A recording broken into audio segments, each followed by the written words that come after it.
મોરના ઈંડા ચિતરવાનો પડે કહેવત છે ને. હું નાની હતી ને ત્યારે હું બી ઘરગથ્થા રમતી ને તો નાના નાના વાસણ સ્ટીલના મારા મમ્મીએ લાવી આપ્યા હતા. એમાં હું ખાવાનું બનાવતી ને ટિફિન લઈને જવાનું, નોકરી જવાનું, આવું બધું રમતી હતી. અને અમારે હીર બી અત્યારે એવું જ રમે છે, સેમ ટુ સેમ મારી જેવું જ, કે નાના નાના વાસણ ગોઠવવાના, જમવાનું બનાવવાનું, પછી બધાને જમવા બોલાવવાના, આવું બધું જ રમે છે.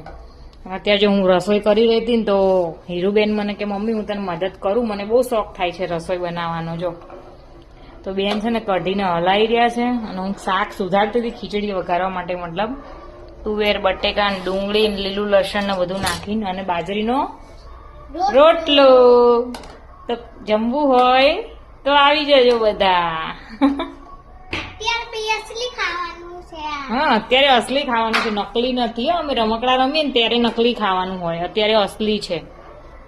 જો હું રસોઈ કરતી કરતી આડી પડી ગઈ છું, કેમ કે હીરબેન મને કહે છે કે તું બેસી જા, આજે તારી જગ્યા હું લઈશ. જો બતાવું શું કે છે.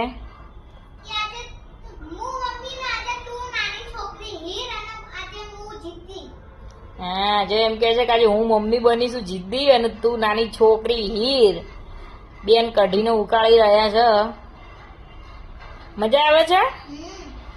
તો મોટા થશો ત્યારે તો જોર આવશે.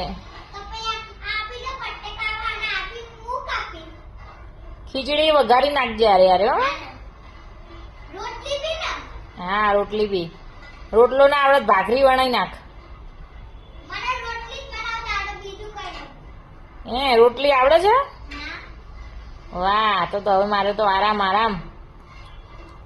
હું તો બેડ રેસ્ટ કરું છું ભાઈ. મારી છોકરીએ મને આઝાદી આપી દીધી છે કિચન માંથી. છોકરી હોય તો આટલો